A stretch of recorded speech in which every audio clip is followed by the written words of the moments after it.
안녕하십니까. 국민대학교 교수 손병희입니다. 2023년 스마트 제조 분야 중소기업 전략기술 로드맵을 소개하겠습니다. 전략 분야라고 하면 스마트 제조에서 전략 분야, 이 부분은 ICT를 활용해서 기존 제조업의 전 과정을 디지털하고 미래 첨단 산업으로 산업 구조를 혁신하기 위한 제반 활동을 얘기를 하게 됩니다. 여기서 얘기하는 기존 제조업의 전 과정은 어떤 상품의 기획에서부터, 그러니까 어떤 물건의 기획에서부터 생산, 그리고 유통, 물류까지 전 과정을 얘기를 하게 됩니다. 그래서 생산 시스템, 그와 관련된 비즈니스 등의 제품의 생산 및 이와 연결된 제조 활동을 모두 포함하고 있고요. 이런 활동들을 포함한 산업 구조를 혁신하는 분야라고 생각하시면 되겠습니다. 그래서 전략 분야는 유연한 생산성과 생산성 혁신의 어떤 필요에 의해서 반드시 이루어져야 되는 부분인데요. 정부의 비전과 추진 전략이 지속적으로 진행되고 있습니다. 일단 주요 국가들의 정책 동향도 우리가 살펴볼 수가 있는데요. 먼저 중국을 보시면 중국은 15년부터 중국의 대변화 10년을 내다보고 2025년 어떤 그 큰 주제를 가지고 중국 전체를 혁신하기 위한 어떤 발표를 하게 되는데요. 2021년에 스마트 제조 발전 145 규칙을 계획을 세웠습니다. 여기에 반해서 미국도 뒤지지 않고 중국을 지금 계속 견제를 하고 있는데요. 22년 바이든 행정부는 첨단 제조업과 관련된 산업 분야를 주도하기 위해서 미국의 비전이라고 명명한 다음에 첨단 제조업을 위한 국가 전략을 발표했습니다. 여기에 이제 우리나라 같은 경우에는 2019년 스마트 제조 R&D 로드맵을 발표를 했고요. 2020년에 이어서 2021년 스마트 제조 혁신 기술 개발 사업을 개시를 했습니다. 그리고 독일을 또 스마트 제조 분야에서는 눈여겨봐야 되는데요. 특히 스마트 제조의 리드 국가라고 할 수가 있겠죠. 2015년부터 정부 주도로 인더스트리 4.0을 발표를 해서 거의 10년간 리드를 하고 있다라고 볼 수가 있겠습니다. 그 다음에 일본도 약간 국가 경기가 침체되어 있긴 하지만 일본 같은 경우에는 그 로봇, 산업용 로봇 쪽에서는 아직도 우위에 있다라고 볼 수가 있겠습니다. 그래서 제조업과 제조기계 메이커, IT 벤더 등이 참가한 일본의 대표 협의체인 IVI를 출범을 했습니다. 전체 시장 규모를 보더라도 2023년 스마트 제조 시장은 세계 약 1,160억 달러 정도 되고요. 국내는 약 17조 7,500억 정도 규모로 전체적으로 시장 규모와 전망은 좀 밝다라고 볼 수가 있고요. 아직까지는 전 세계 경기가 좀 침체기에 있지만 좀 호전되는 상황을 볼 수가 있겠는데요. 이런 부분들은 좀 지속적으로 지켜봐야 될 부분이라고 볼 수가 있겠습니다. 환경 분석을 좀 해보겠습니다. 일단 제조 분야는 빅데이터와 연결이 되고 있고요. 제조 데이터들이 굉장히 많죠. 그런 로우 데이터를 중심으로 그 데이터를 어떻게 어널리틱스 할 건가, 이 부분과 연결이 되게 되고요. 그다음에 데이터 AI가 밀접하게 연결되어 있습니다. 그래서 머신 비전을 검사를 한다거나 그리고 이런 데이터들을 가지고 실제 제조 시스템, 제어 시스템이 운영이 되고요. 그리고 이런 제조 현장을 그대로 사이버 시스템과 동교화시키는 사이버 물리 시스템, 우리가 흔히 CPS라고 하는 시스템을 구현하기 위해서 모든 사물들을 연결시키고 있습니다. CPS는 다른 얘기로 디지털 트윈이라고 얘기를 하고요. 좀 더 광범위한 범위에서는 메타버스라고도 얘기를 하게 됩니다. 메타버스는 크게 4가지 형태로 구성이 되게 되는데요. AR, 그 다음에 VR, 그 다음에 스마트 미러 또는 디지털 트윈, 이렇게 형태로 나눠지기 때문에 제조 현장에서는 디지털 트윈 쪽 관점으로 좀 보시면 되겠고요. 이러기 위해서는 IoT가 구현이 돼야 되겠고 데이터를 통합적으로 수집하는 플랫폼이 가장 핵심 경쟁력이라고 볼 수가 있겠습니다.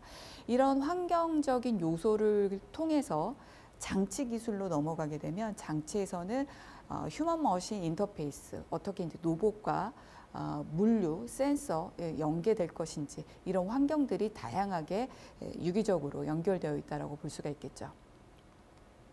이것을 바탕으로 품목 로드맵을 말씀을 드릴 텐데요.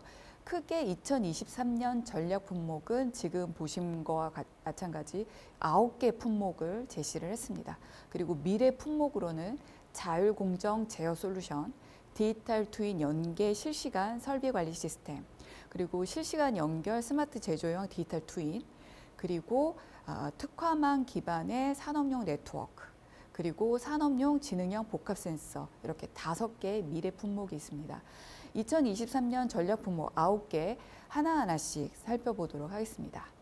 일단 어플리케이션에서는 지능형 어플리케이션, 공정 제어 솔루션, 휴먼 머신, 협업 패키지, 그리고 설비 관리 시스템, 물류 시스템이 이 부분에 해당이 되고요. 플랫폼에는 스마트 제조형 엣지 컴퓨팅, 그러니까 클라우드 서비스로 지향을 하고 있는데 클라우드로 가기 위해서는 어떤 네트워크의 레이턴시가 발생이 되고 데이터 보호 문제가 발생이 되기 때문에 이것을 보완하는 엣지 컴퓨팅이 전략 품목으로 나오고 있습니다. 그리고 방금 전에 말씀드렸던 디지털 트윈 부분이 스마트 플랫폼에 속하게 되겠고요. 그 다음에 장비나 디바이스 쪽에서는 산업용, 지능형 센서, 그리고 스마트 비전 검사 시스템이 포함이 되겠습니다. 먼저 지능형 어플리케이션입니다. 여러분들이 여기에서 좀 눈여겨보셔야 될 것은 핵심 플레이어들인데요.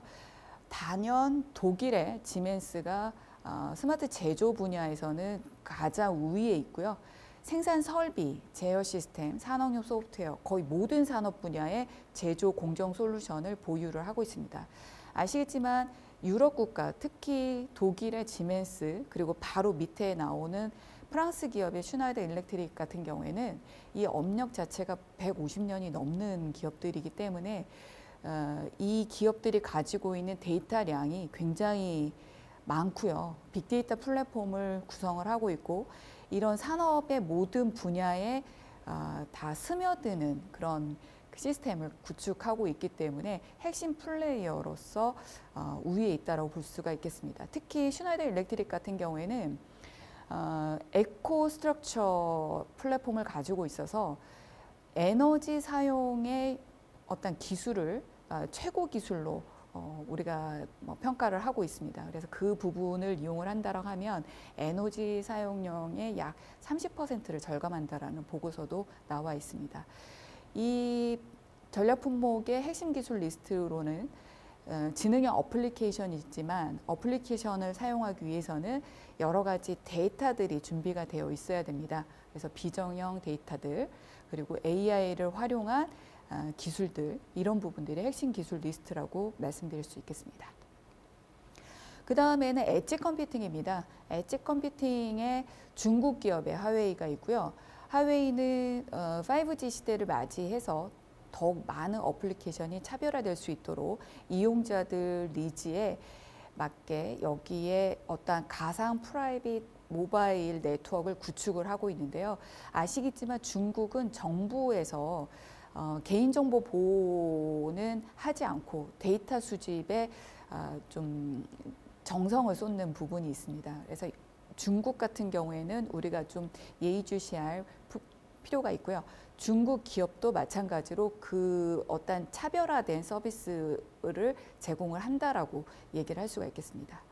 그 다음에 이제 GE 같은 경우도 프레딕스라는 제조용 IoT 플랫폼을 가지고 있습니다.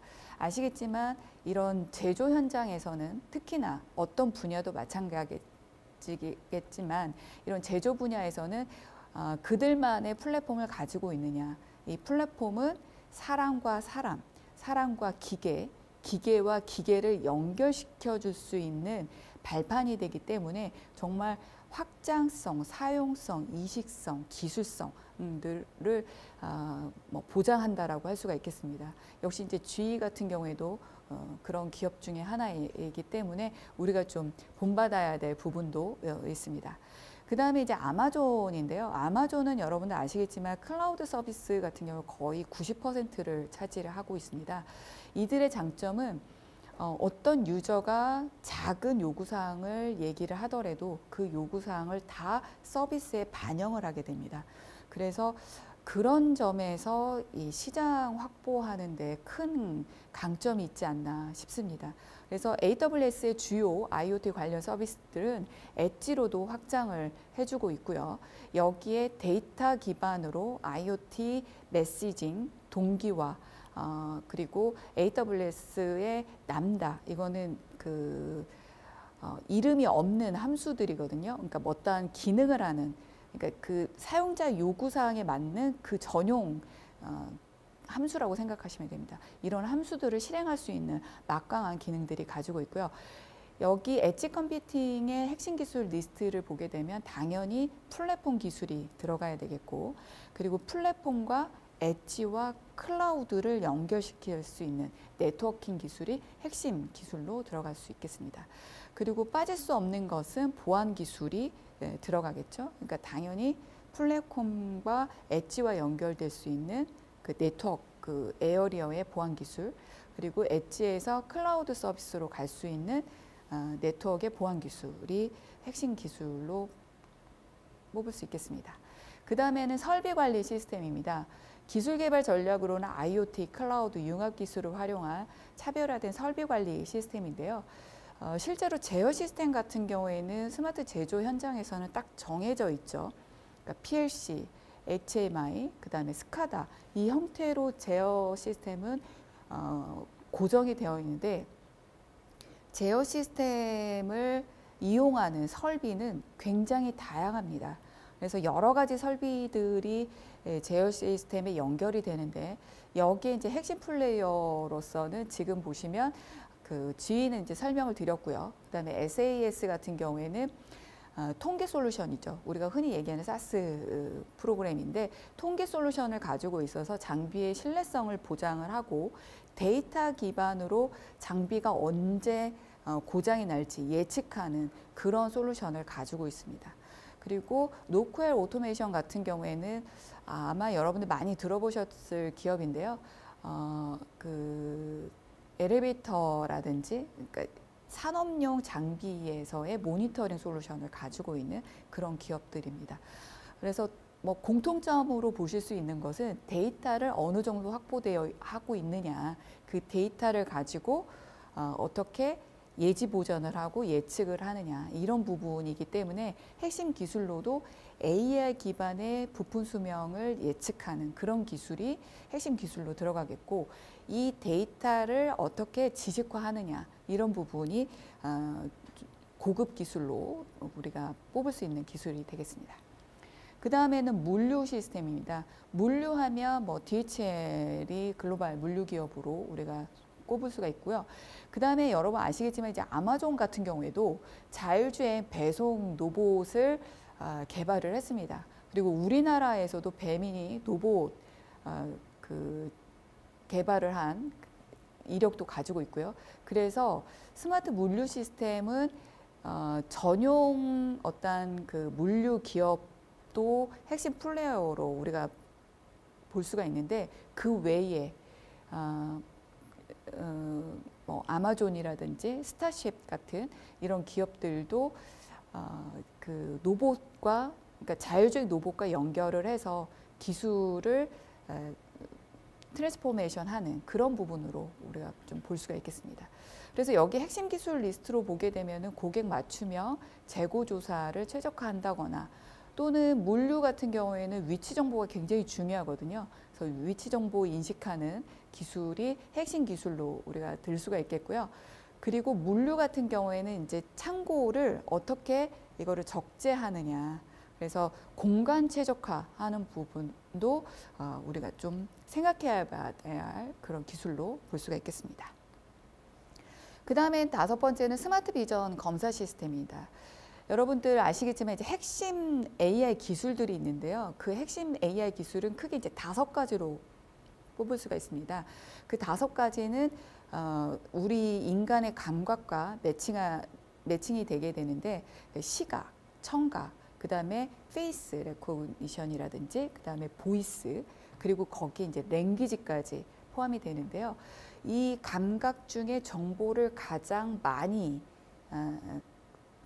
수집을 하는 감각이 시각 정보거든요. 그래서 마찬가지로 그런 시각 정보가 그대로 제조 현장에 녹아 있다고 생각하시면 됩니다. 그래서 스마트 비전 검사 시스템이 전략 품목으로 들어가게 되고요.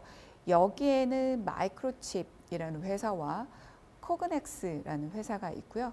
그 다음에 바슬러라는 회사가 있고, 여기에 다 카메라를 통해서 센싱을 하고 데이터를 수집을 한 다음에 그 데이터를 머신 비전 시스템에 연결을 해서 어떻게 최적화시키느냐, 어떻게 영상을 잘 분석을 하느냐, 그런 형태로 보시면 되겠습니다.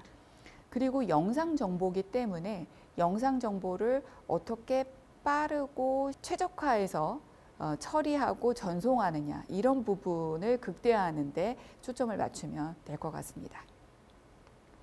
그 다음에 6번째는 디지털 트윈입니다. 제가 전반부에도 말씀을 드렸지만 이 디지털 트윈에 의외로 자동차 회사들이 많이 이쪽에 연결이 되어 있고요. 여기에 지금 테슬라 같은 경우에도 고객들에게 보다 나은 서비스를 제공하기 위해서 디지털 트윈 기술에 전폭적으로 투자를 하고 있습니다. 그리고 BMW 같은 경우에는 엔비디아와 연결을 해서 디지털 트윈을 적용을 했고요. 엔비디아가 밀고 있는 옴니버스의 디지털 트윈 그 플랫폼을 가지고 있습니다. 그래서 이런 디지털 트윈이 제조 현장에도 지금 여러 가지 모습으로 적용이 된다라고 볼 수 있겠고요. 그 다음에 독일 기업의 보쉬 같은 경우에는 공장의 센서 기반 생산 데이터를 100% 효율적으로 가동되는 디지털 트윈 생산 설비와 비교해서 생산 편차를 줄여서 효율을 높이는 그런 형태로 활용을 하고 있습니다. 핵심 기술로서는 디지털 트윈이 시뮬레이션 기술로도 연결이 되게 되는 거거든요. 그러니까 예를 들어서 GE 같은 경우에는 항공기 엔진을 만들게 되는데 엔진을 직접 만들어서 바로 적용할 수가 없잖아요. 그러니까 어느 정도 안정성을 테스트를 하기 위해서는 이런 생산 공정의 디지털 트윈 기술이 필요합니다. 그래서 대부분의 핵심 기술로서는 시뮬레이션 기술이나 가상화 기술이 접목이 된다라고 보시면 되겠고요. 여기서 얘기하는 가상화 기술은 리소스가 없는데 있는 것처럼 사용할 수도 있고요. 있는 기술을 없는 것처럼 사용할 수 있는 기술이라고 보시면 될 것 같습니다. 그 다음에 7번째 전략 품목은 지능형 공정 제어 솔루션입니다. 말씀드렸듯이 제어 시스템 같은 경우에는 PLC, HMI, 솔루션, 스카다로 연결이 되어 있습니다. 이것을 어떻게 연결을 시키느냐, 심리싸게 연결을 해서 갈 거냐, 이런 형태로 볼 수가 있겠고요. 여기에 이제 핵심 플레이어들은 지멘스, 말씀드렸지만 슈나더 일렉트릭, 워낙 유명한 회사들이죠. 특히나 슈나더 일렉트릭 같은 경우에는 아비바라는 스카다 그 솔루션을 또 재작년에 인수를 했죠. 그래서 전체 토탈 솔루션, 하드웨어와 소프트웨어를 연결할 수 있는 자동화 전문 기업으로 지금 재탄생을 했습니다. 우리가 좀 살펴봐야 될 기업 중에 하나이고요. 그리고 핵심 기술 리스트로서는 스케줄링 한다거나 또는 최적 제어 시스템을 어떻게 구현을 하느냐, 이런 부분의 핵심 기술 리스트로 뽑을 수가 있겠고요. 그 다음에 이상 공정이 발생이 됐을 때 감지하고 진단하고 예측하고 감지해서 실시간으로 바로 해결하는 그런 시스템으로 지금 고도화되고 있다라고 보시면 되겠습니다. 그 다음에 8번째입니다. 8번째는 인간과 기계가 같이 협업할 수 있는, 로봇에서는 협동 로봇이라고 부르게 되고 있죠. 그래서 디지털 디바이스가 개발해서 보급하고 그 다음에 이제 클라우드 시스템과 연계해서 모델링하고 알고리즘이 고도화돼서 적용하고 이런 형태로 움직인다라고 보시면 되겠습니다. 특히 그 로봇 쪽은 일본 기업이 굉장히 강세거든요. 일본 기업의 지금 이제 미쯔비시 일렉트릭이 핵심 플레이어로 나왔고요. 아시겠지만 그 일본에서는 최고 대기업이라고 볼 수가 있겠습니다. 미쯔비시의 미뷰라는 증강현실 앱을 통해서 고객들에게 자사의 공조가 어떻게 설치되고 장착되고 실행이 되고 있는지 이런 것들을 이제 제시를 하고 있고요. 그 다음에 일본 기업에서 파낙 같은 경우에는 로봇 기술로 1위 기업으로 여러분들이 좀 생각해 보시면 좋을 것 같습니다. 그 다음에 핵심 기술로 우리가 뭐 연결해 볼 수 있는 것은 인간과 기계 협업 패키지이기 때문에 인간과 기계와 연결하는 어떤 데이터에서부터 시스템, 그 다음에 프로세스 이런 것들이 다 동기화가 되어 있느냐 그런 것들을 볼 수가 있겠고요. 그리고 사용자가 취하는 어떤 제스처라든지 음성, 아까 말씀드렸던 5가지 감각 이런 것들을 잘 활용을 하느냐, 잘 처리를 하느냐 이런 것들로 볼 수가 있겠고요. 특히 요즘은 랭귀지 분야로 또 집중하고 있죠. 그러니까 이제는 기계에 우리가 명령을 내릴 때 자연어로 명령을 내릴 수 있는 그런 그 환경이 조성이 되고 있습니다. 그래서 우리나라도 초거대 AI, API 사업을 하고 있죠. 그래서 거기에 네이버, 그 다음에 그 인공지능 전문 기업 마인즈랩이 여기에 들어가 있다라고 보시면 될 것 같습니다. 그 다음에 9번째입니다. 마지막 전략 품목인데요. 지능형 센서입니다. 지능형 센서에는 아까도 말씀드렸던 보쉬가 여기에 포함이 되어 있고요. 그 다음에 아날로그 디바이시스라는 회사가 데이터 컨버터, 그 다음에 RFID 이런 것들을 가지고 어떤 신호를 증폭을 한다거나 그 다음에 MEMS 기술 기반의 센서로 구성을 해서 어떤 그 디지털 트랜스포메이션을 할 수 있는 그런 업체로 우리가 선정을 해볼 수가 있겠습니다. 여기에 핵심 기술은 엣지 컴퓨팅과 어떻게 센서가 연결이 되느냐. 아시겠지만 여러분들 공장 환경에서는 설비가 있고요. 그 설비를 제어하는 제어 시스템이 있고 거기에 이제 환경 센서들이 여러 가지가 부착이 됩니다. 그러면 이제 이런 환경 센서들을 제어 시스템에 바로 넘겨주는 게 아니라 코디네이터가 필요한 거예요. 그 코디네이터가 엣지 디바이스가 담당을 하는 거고요. 그래서 엣지 컴퓨팅이 핵심 기술 리스트로서 선정을 해봤고 그 다음에 여러 가지 장비들이 움직이고 활동을 해야 될 때 아무래도 파워를 사용을 하겠죠. 근데 전력을 안정적으로 공급을 하기 위해서는 모든 시스템들이 저전력으로 효율을 높이는 그런 기술이 밑바탕이 되어 있어야 됩니다. 그래서 역시 산업용 지능형 센서의 핵심 기술에는 저전력 센서 기술이 여기에 포함이 되고 있고요. 그 다음에 여러 가지 디바이스들, 이기종 간의 디바이스들이 연결이 되기 때문에 속도도 다르고 처리되는 뭐 데이터들도 다르잖아요. 그래서 여기에 네트워킹 기술들이 뒷받침되어야만 이런 전략 시스템 자체가 원활하게 움직이지 않을까 그런 의미에서 마지막으로 산업용 지능형 센서를 뽑은 것 같습니다. 자, 여기까지 해서 9가지 전략 품목에 대해서 설명드렸습니다. 지금까지 2023년 중소기업 전략기술 로드맵 스마트 제조 분야에 대해 설명드렸습니다. 감사합니다.